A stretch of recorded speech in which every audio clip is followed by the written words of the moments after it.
Have you ever wondered how the U.S. Army decides where to place its soldiers? It's a massive, complex system that determines the career path for every single person who enlists. Well, in this explainer, we're going to dig into how that system works and, more importantly, how education creates a major divide that shapes a soldier's future both inside and outside the military. Just look at these numbers. They tell a powerful story right off the bat. On one side, you have enlisted soldiers, where only about 1 in 10 holds a bachelor's degree. But on the other, for commissioned officers, that number jumps to more than 8 out of 10. That is a massive 73-point gap. And this isn't just some random statistic, it's really the starting point for understanding how a soldier's entire career can be set on a specific track from day one. To really get to the bottom of this, we're diving into the fantastic research of Dr. Ronnie A. Rodas. Now, as a U.S. Army veteran himself and an expert in information technology science, Dr. Rodas brings this really unique insider's perspective to the table. His work is what allows us to peel back the layers and see what's really going on with the Army's talent management. So how does this all work? From the moment a recruit walks in the door, a whole process kicks off to match them to a job. Let's pull back the curtain a little and see exactly how the Army sorts its people. Okay, so at the very heart of the system is a test called the AFQT. That's the Armed Forces Qualification Test. Think of it, along with other specific line scores for things like electronics or mechanics, as the first big gatekeeper. How you do on these tests basically generates a list of jobs, or what the Army calls an MOS, that you qualify for. So right from the get-go, some doors are open for you and others are closed. And this is where it gets really interesting. This chart shows us a critical pattern in those test scores from 2020. You can see that new black recruits were more concentrated in a score category called 3B compared to new white recruits. Now, why does that matter?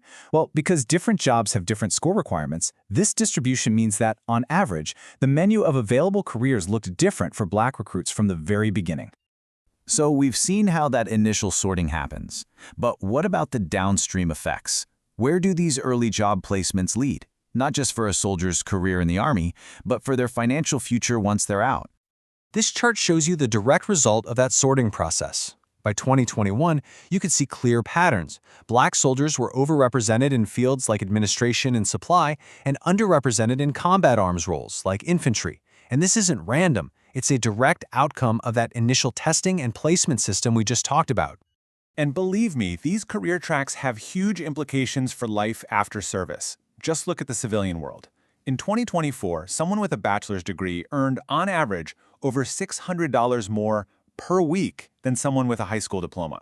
This really highlights why the chance to get a degree while serving is so incredibly important for a soldier's long-term financial health. Okay, so what is actually driving all these patterns? It's pretty complex, as you can imagine. Dr. Rodas's research gives us 4 different theories. Think of them as 4 different lenses to help us understand the why behind the data. First up is human capital theory. This one's pretty intuitive. It's the idea that education isn't just a piece of paper. It actually makes you more skilled and more productive. So it makes sense that you'd be a better fit for more complex jobs. Next, we have what's called screening and signaling theory. From this point of view, a college degree does more than just prove what you know. It acts as a powerful signal to the Army that you have the grit and persistence to stick with something hard and see it through. It's a stamp of approval.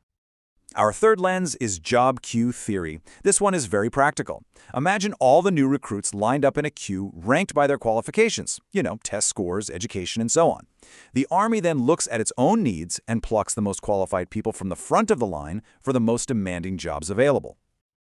And finally, there's structural inequality theory.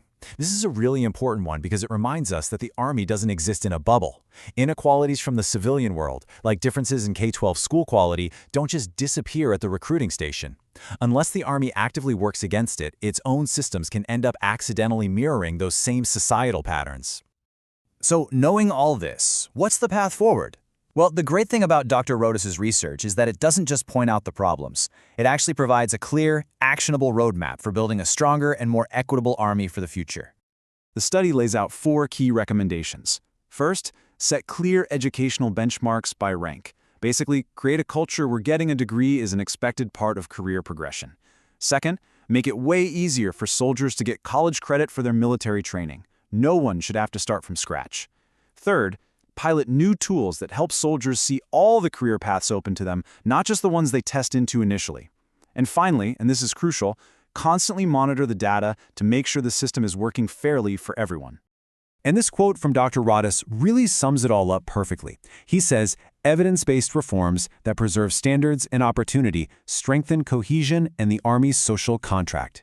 The key takeaway here is that this isn't about lowering standards. It's about creating more pathways for more people to meet those high standards, which ultimately makes the entire force stronger.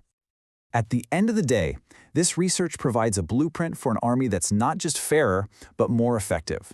By investing in the talent of every single soldier, the Army ensures it will remain the most capable fighting force in the world. To learn more about this incredible work, be sure to visit PhDadvisement.com. Thanks so much for watching.